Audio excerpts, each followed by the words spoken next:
Good morning students, very good morning. Welcome to standard 4 ENV class. We will continue our 9th chapter changing of family. Family में changes किस type के आते हैं वो previous period में हमने सीखा है कि निमी की फैमिली है, उसकी फैमिली में क्या चेंज हुआ है, तो उसके घर में एक न्यू बॉर्न बेबी आया है जिसकी वजह से सारी फैमिली का काम चेंज हो गया है। सेम नेक्स्ट फैमिली है सैरिन की, तो सैरिन की फैमिली में क्या चेंजेस आया था वो हमने स्टडी कर लिया था, मैंने एक्सप्लेन कर दिया था कि सैरिन की फैमिली में उसके पेरेंट्स, उसके फादर की जॉब चेंज हो रही है, मतलब प्रमोशन हुआ है, तो इस प्लेस से अभी उनको न्यू सिटी में जाना पड़ेगा, अदर सिटी में रहने जाना पड़ेगा, तो उसकी वजह से उनकी फैमिली में कौन से चेंजेस आते हैं वो हम देखते हैं। तो यहाँ पे फर्स्ट लिखा है व्हेन सैरिन, मैंने 5 तक क्वेश्चन लिखा दिए थे, 6 number, when Sarin father show the letter to his family, how do you think the different member would have felt. तो सबकी सोच अलग होती है, किसी को अच्छा लगेगा, किसी को बुरा लगेगा, किसी को अपने नेबर्स से इतनी फ्रेंडशिप हो गई है, स्कूल में इतने सारे फ्रेंड्स हैं, तो वो सब सोच में पड़ जाते हैं ना कि अभी मेरे ये फ्रेंड छूट जाएंगे, तो वो दुखी हो जाते हैं। तो हर मेंबर की अपनी अलग अलग एक थिंक होती है, सोचते हैं कि क्या होगा ऐसी सिचुएशन में। तो जब उसके फादर ने प्रमोशन का लेटर दिखाया सबको, तो फैमिली के ऊपर क्या होता, all family member will happy because he would have to go to a new town. तो पहले तो सब हैप्पी हो गए। देखो हमें भी कोई जगह पे ऐसे बोले कि चलो अभी आपको इस प्लेस में नहीं रहना है, आप हमें अदर सिटी में रहने जाने वाला है, तो पहले तो आप हैप्पी हो जाते हैं कि ये अभी हमें यहाँ से नई प्लेस पे जाने को मिलेगा। बट फिर आप सोचने बैठते हो ना, तो आप सब सोचोगे कि अरे मेरे फ्रेंड्स छूट जाएंगे, मुझे नई स्कूल में जाना पड़ेगा, नई स्कूल कैसी होगी, वो सब सोचने, तो फिर हमें दुखी हो जाते हैं। तो वैसे पहले all family member will happy because he would have to go to a new town. तो सब न्यू टाउन में जाने के लिए पहले तो हैप्पी हो गए। But her parents were silently worried about making arrangement to shift to the new town. तो अभी न्यू टाउन पे जाएंगे, बच्चों को तो कुछ नहीं करना है, बच्चों को तो सीधा सीधा जाना है, घर पे बैठ जाना है। बट पेरेंट्स को कितना सारा अरेंजमेंट करना पड़ेगा कि सैरिन के फादर को नई सिटी में, नए शहर में नया घर ढूंढना पड़ेगा, घर ढूंढने के बाद सारा किस तरह से अरेंज होगा वो सब करना पड़ेगा ना, तो उसमें बहुत टाइम लग जाता है। आप शिफ्ट करने के बाद भी वो सारा सामान सेटिंग करो, ये करो वो करो, दूध वाले भैया को वेजिटेबल्स कहाँ मिलेगी, सारे ग्रोसरी कहाँ मिलेगी, नज़दीक का एरिया, स्कूल नज़दीक होनी चाहिए या स्कूल के आसपास का एरिया होना चाहिए, सब देख के सब अरेंजमेंट करके हाउस ढूंढना पड़ता है। तो वैसी सिचुएशन में उसके पेरेंट्स वरीड है कि सब कैसे अरेंज होगा। नेक्स्ट क्वेश्चन यहाँ पे मैंने लिख के रखा है 7 number, who from Sarin family will live with his father at new place. तो उनके घर में आप फैमिली का फोटो देखोगे ना, तो दादा दादी भी है, बट यहाँ पे कौन क्वेश्चन क्या है, who from Sarin family will live with his father at new place. तो उनके फादर के साथ कौन कौन लोग जाने वाले हैं, तो उनके दादा दादी नहीं जाने वाले, सिर्फ कौन जाने वाले, Sarin, his sister and his mother will live with his father at a new place. तो कौन कौन जाने वाला है, सिर्फ सैरिन जाएगी, उसकी सिस्टर है वो जाएगी और उसकी मदर और उसके पापा, तो वो 4 लोग न्यू प्लेस में जा रहे हैं। उसके जो दादा दादी है वो नहीं जा रहे, तो वो थोड़े से दुखी। नेक्स्ट क्वेश्चन है what do you feel about this changes. तो ये चेंजेस के बारे में आप क्या फील करते हो, अगर आपके लाइफ में आपके यहाँ चेंज हो गया है, आपके फादर की चेंज हुई है जॉब या कुछ भी हुआ है, तो आपको एक प्लेस से दूसरी प्लेस में जाना है, तो आपको कैसा लगता। तो वैसे तो ये चीज़ें जो चेंजेस जो है ना, it's a part of our life. Changing ये एक हमारा लाइफ का पार्ट होता है, और ऐसे देखा जाए ना तो चेंजेस होते रहते ना। स्टार्टिंग में हमको प्रॉब्लम होती है सब अरेंजमेंट करने में, बट अलग अलग जगह पे जाओगे तो वहाँ का कल्चर, वहाँ की लैंग्वेज है ना, कितनी सारी चीज़ें आपको सीखने को मिलेगी। तो वैसे ही it is a natural changes जो होता है वो एक नेचुरल है,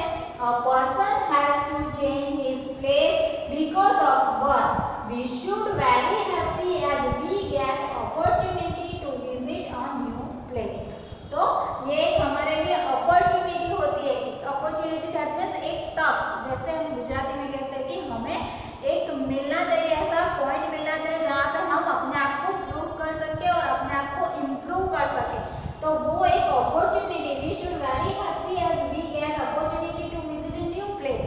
तो न्यू प्लेस पे जाने की हमारे पास अपॉर्चुनिटी, जैसे हम हैं, बहुत सारे लोगों का एक ही प्लेस है, बर्थ से लेके डेथ तक, मतलब बूढ़े हो जाने तक वो लोग एक ही प्लेस पे रहते हैं। बट बहुत तो उन लोगों को नए सिटी का, नए लैंग्वेज का कोई आइडिया नहीं होता।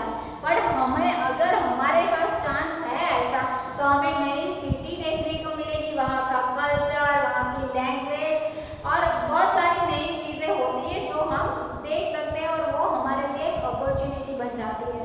तो इसलिए ये एक नेचुरल होता है कि ये चीज़ें मिलनी चाहिए और इसे एक्सेप्ट हमें करना चाहिए, जिसकी वजह से क्या होगा कि हम हैप्पीली वो चीज़ों को, नई चीज़ों को सीखेंगे। चलो नेक्स्ट हम कंटिन्यू करते हैं इसी लेसन में कि अभी देखो उन लोगों की फैमिली चेंज हो गई, न्यू स्कूल में एडमिशन होता है उसका, which school will Sherin go now, तो वो कौन सी स्कूल में जा रही है। तो यहाँ पे टेक्स्ट बुक में कोई भी स्कूल का नाम नहीं दिया है, इसलिए हमें सिर्फ ऐसा लिख देना है कि Sherin will go to a new school now, वो अभी नई कोई स्कूल में जा रही है। What do you feel about this change? तो वो हमने लिख दिया। फिर ask your mother where they lived before they got married, तो यहाँ पे दूसरा स्टार्टिंग हो जा रहा है। Is there any in your class or school who leave your school from another place? तो अगर कोई चला गया है तो where has she or he come from? तो आपके क्लास में अगर कोई ऐसा बच्चा या कोई बॉय या कोई गर्ल आपके क्लास में आया, तो आपको ये क्वेश्चन है ना कॉमन है, जो मैं पूरे लिखा नहीं रही हूँ वो सारे, क्योंकि इसका सिर्फ कॉमन सा आप अपने आप लिख सकते हो कि ही कम फ्रॉम, जहाँ से आए हैं वहाँ का लिखना है। कि अगर राजस्थान से यहाँ पे गुजरात में आया है तो आपको लिख देना शी कम फ्रॉम राजस्थान।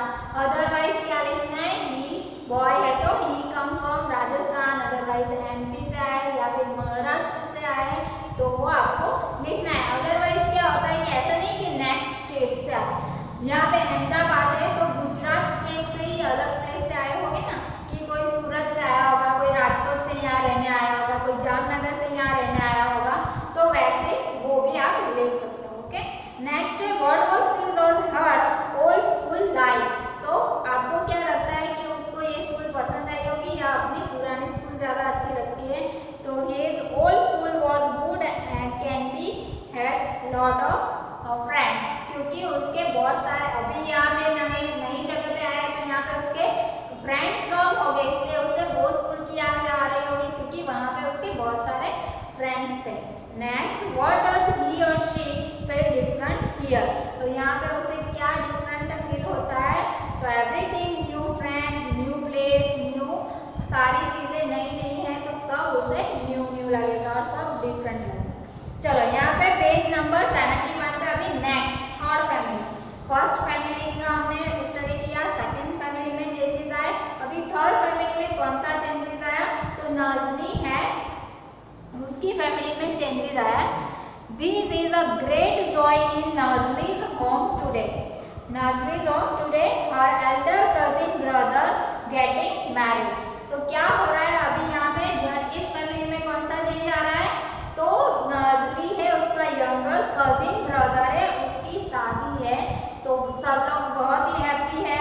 अभी क्या हो रहा है कि do you think that there will be any change in Nazli's family, there his wedding, what will change. तो क्या चेंज होगा यहाँ पे कि उनके घर में कजिन है, कजिन ब्रदर, सिस्टर होती तो घर में से एक मेंबर चला जाता, सॉरी यहाँ पे क्या है, नाज़ली का ब्रदर है, उसकी वेडिंग है, तो एक नई भाभी जो उनके घर में आएगी, तो एक नया मेंबर ऐड होगा, तो चेंजेस हो गए सारे। और अगर वो गर्ल होती, सिस्टर होती उसकी, तो क्या होता, शादी करके वो चली जाती तो घर में से एक मेंबर कम हो जाता, बट यहाँ पे क्या हो रहा है, एक मेंबर ऐड हो रहा है। Do you think there will be a change in the home from where the new bride has come, they kind of change। तो क्या आपको क्या लगता है कि जैसे हमारे घर में भाभी आ रही है तो एक मेंबर बढ़ रहा है, बट उनके घर में से, तो भाभी के घर में से तो एक मेंबर कम हो गया, तो उनकी फैमिली में क्या चेंज आ रहा है और नाज़ली की फैमिली में क्या चेंज आ रहा है, दोनों में डिफरेंस है ना, वहाँ से एक member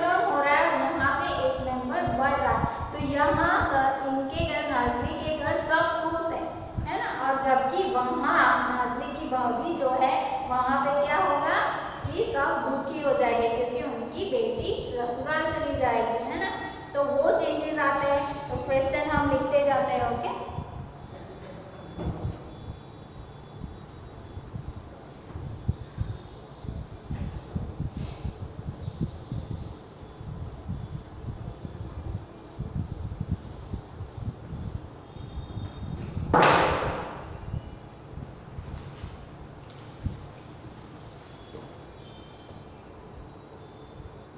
do you think there will be a change in a home from where the new born come?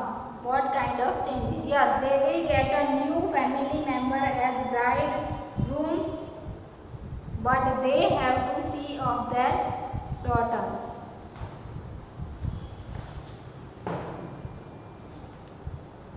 चलो यहाँ पे क्या होता है, चेंज कैसे होता है, मैं पहले रीड करती हूँ। Talk to your mother and aunt in the family about where they live before they got married.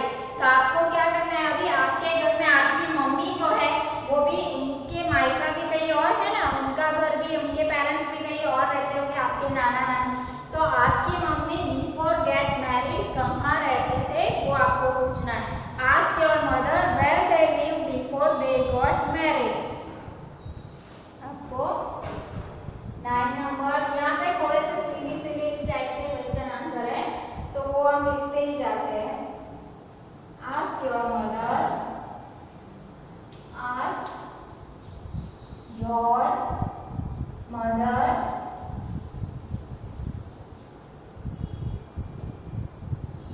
where they live, where they live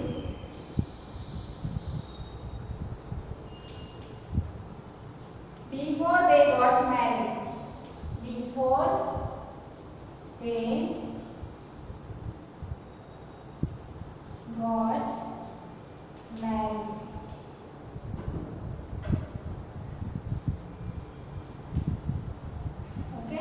तो आप अपनी मम्मी से पूछ सकते हो कि पहले वो कहाँ रहते थे। तो हम यहाँ पे प्लेस का नाम नहीं लिखना है, हम सीधा लिख देंगे they lived with their, they lived with their parents। जैसे अभी आप जो गर्ल है वो अपने पेरेंट्स के साथ रहती है ना, गर्ल है या बॉय है वो पेरेंट्स के साथ रहते हैं, बट गर्ल्स का सारी लाइफ चेंज होता है, हो जाती है आफ्टर मैरिज।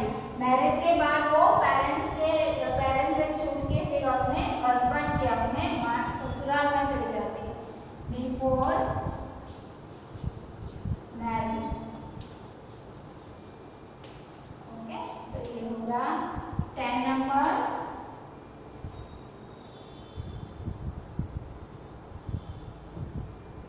तो यहाँ पे नेक्स्ट, यहाँ पे क्वेश्चन इस तरह से ही आते हैं कि who were the member in that families then. तो मम्मी के फैमिली का पूछा है, who were the members, who were the members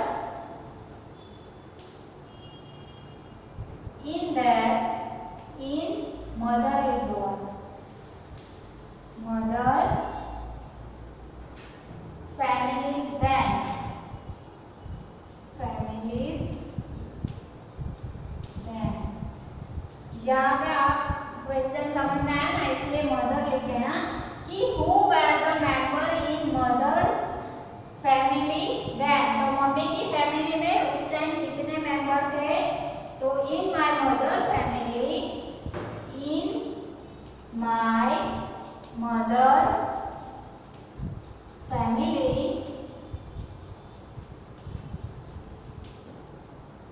her she मतलब वो खुद थी, she with her father, her sister, her mother,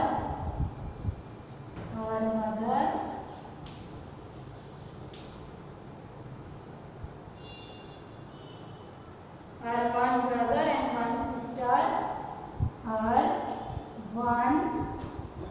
brother and one sister in their family. In their family. Okay, तो उनकी फैमिली में कौन कौन था वो यहाँ पे लिखना है कि यहाँ पे क्या है कि who were the member in mother's family then. तो उस टाइम उनकी फैमिली में कौन कौन थे? तो in my mother family she, her father, her mother, her one brother and one sister in their family. तो उनकी फैमिली में मम्मी पापा उसके भाई और बहन 4 लोग थे और उनको मिला के 5 लोग थे। बट जब मम्मी की शादी हो जाती है तब वहाँ से मम्मी ससुराल में आ जाती है तो वहाँ पे एक मेंबर कम हो जाएगा। व्हाट काइंड ऑफ फिश, अभी वहाँ पे शादी के टाइम का यहाँ पे सारा क्वेश्चन आंसर आएंगे।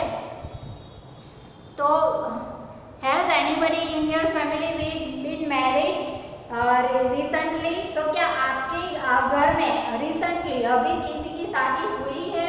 Talk to your classmate and write about, तो उनके बारे में लिखना है कि आपके घर में रिसेंटली अगर किसी की शादी हुई है, नज़दीक के किसी पर्सन की, आपके अंकल हो या आपकी आंट हो, तो उसकी किसी की शादी हुई है तो उस टाइम आप लोगों ने क्या क्या एंजॉय किया और क्या किया ना, उसके बारे में यहाँ पे हमें क्वेश्चन आंसर लिखने हैं। तो फर्स्ट क्वेश्चन है what kind of during wedding in the family, तो यहाँ पे what kind of special food is cooked, तो यहाँ पे वो हम लिखेंगे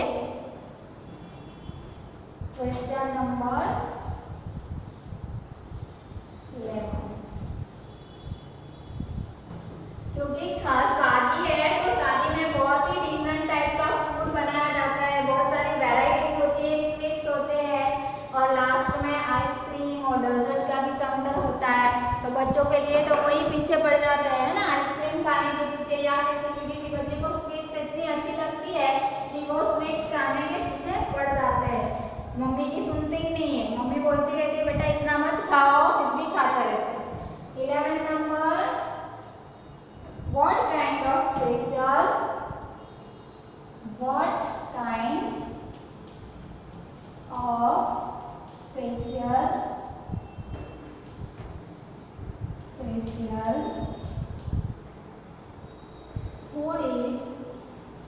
food is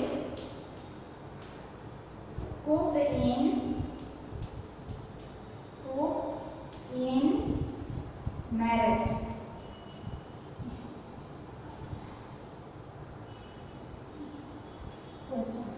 तो यहाँ पे क्वेश्चन क्या है, what kind of special food is cooked in marriage, शादी के टाइम में कौन किस टाइप का फूड बनाया जाता है?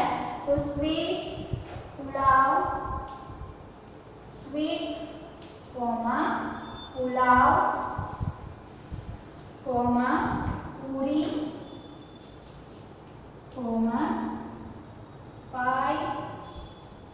पाई की जगह डिफरेंट लिख सकते हैं, different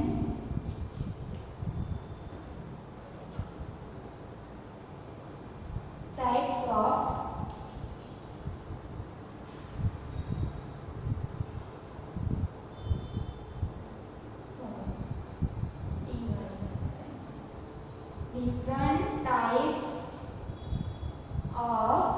vegetable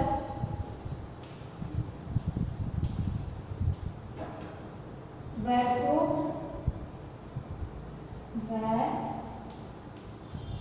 cooked in the marriage. Okay, तो क्या आएगा आंसर? स्वीट्स पुलाव पूरी different types of vegetables were cooked in a marriage. इसके अलावा एक्स्ट्रा भी आप लिख सकते हो कि यहाँ पे अभी तो क्या होता है कि मैरिज में भी डिफरेंट टाइप के स्टॉल लगाए जाते हैं, है ना, जैसे राजस्थानी फूड होता है, पंजाबी फूड होता है, गुजराती फूड होता है। अदरवाइज बहुत सारी जगह पे टू स्टॉल्स होते हैं कि एक पंजाबी फूड होता है और एक गुजरात है तो गुजराती फूड का भी एक अलग स्टॉल होता है। तो गुजराती स्टॉल में गुजराती टाइप के सेव टमाटर हो गए, सिंपल सी रोटी होगी, है ना, जो गुजराती लोग जैसा खाना खाते हैं। तो स्वीट्स बहुत सारी होती है, फरसाण होते हैं जैसे छोटे छोटे समोसा, पात्रास एंड एक्सेट्रा, पाटोड़ी जो खांडवी कहते हैं, उस टाइप का वहाँ पे खाना होता है। जबकि पंजाबी होता है तो पंजाबी फूड जो होता है उसमें उस टाइप की पनीर की सब्जी होती है, पराठे होते हैं, है ना, दाल राइस होती है, जबकि जीरा राइस दाल फ्राई होती है। जबकि हमारी स्वीट्स दाल होती है, गुजराती लोगों की दाल कैसी होती है, स्वीट स्वीट होती है। तो उस टाइप का अलग टाइप का फूड हम देखते हैं कि हमने आगे भी जब भी शादी में गए होंगे तो आपको पता ही है कि किस टाइप का फूड वहाँ पे होता है। तो आप अपने तरीके से अलग भी लिख सकते हो। 12 number, what special clothes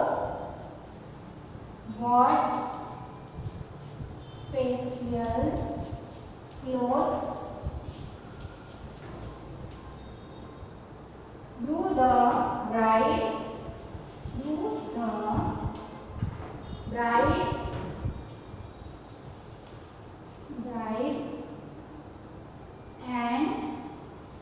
bridegroom wear?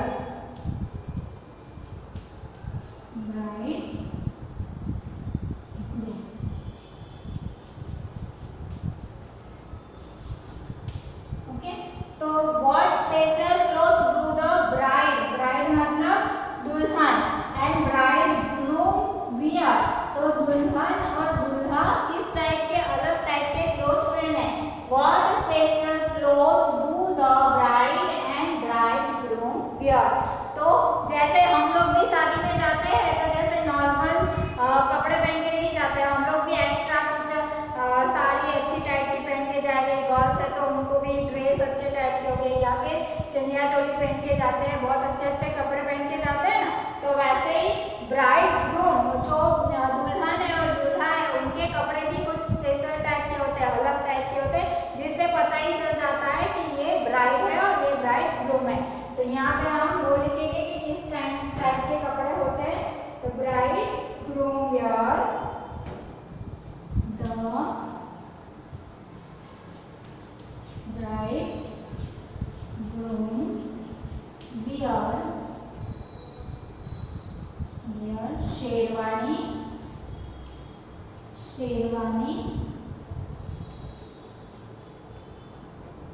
and pagadi and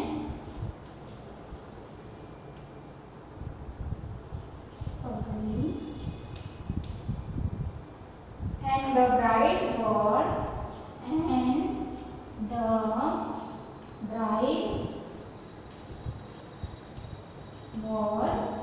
ये वियर का पास्ट टेंस वॉर हो जाएगा, wore lehenga and choli with lehenga and choli with red colour. तो क्या होगा, डिफरेंट टाइप का उनका क्लोथ हो जाएंगे। The bride groom wear sherwani and पगड़ी। शेरवानी तो बहुत सारे लोग पहनते हैं शादी में, है ना, आप लोग भी छोटे छोटे बच्चे भी शेरवानी पहन के आते हैं, बॉयज लोग।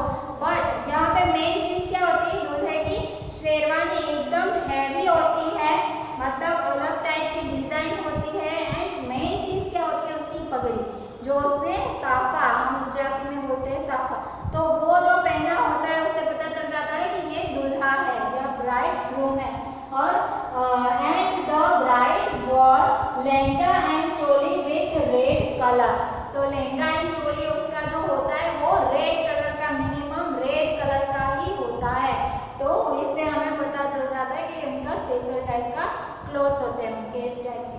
फिर नेक्स्ट क्वेश्चन है, what kind of song and dance are perform at wedding. तो वेडिंग में किस टाइप के डांस परफॉर्म होते हैं। On the eve of evening of weddings traditional, folk and modern song and dance are perform. तो कौन कौन से डांस करते हैं वो लोग, तो सब अपने ट्रेडिशनल होता है, जैसे गुजराती लोग होते हैं तो गरबा करते रहते हैं ना। गुजराती लोग क्या करते हैं, कोई भी मतलब कोई भी फंक्शन तो उसमें वो लोग गरबा करते वो भांगड़ा करते हैं ना, वो अपने तरीके का डांस करता है, तो उसे कहते हैं फोक डांस। तो पहले वो लोग अपना फोक डांस करते हैं, फिर अपना अदर जो भी डीजे बजता है, तो डीजे में जैसे भी गाने आते हैं वैसे सब डांस करना स्टार्ट कर देते हैं। फिर नेक्स्ट है what did you see at the wedding at your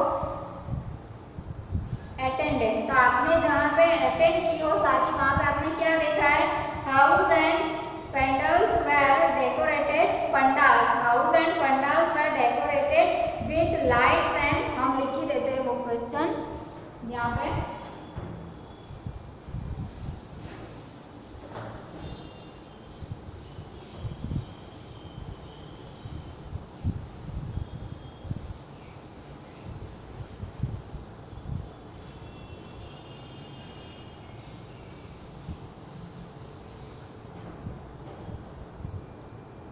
number पहले तो डांस के step, what did you see at the, what did you see at the wedding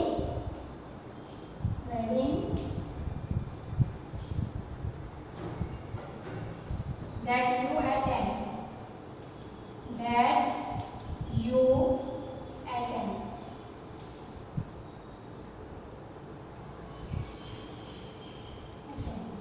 question.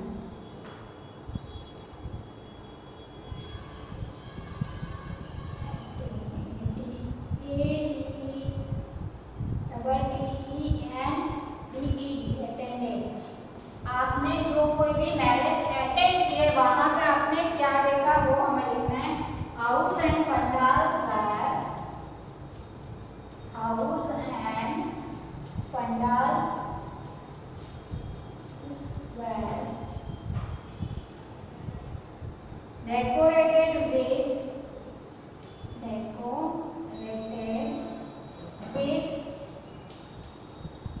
lights and flowers,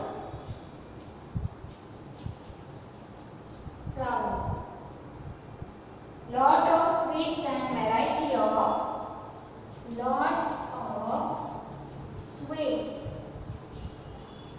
and variety of varieties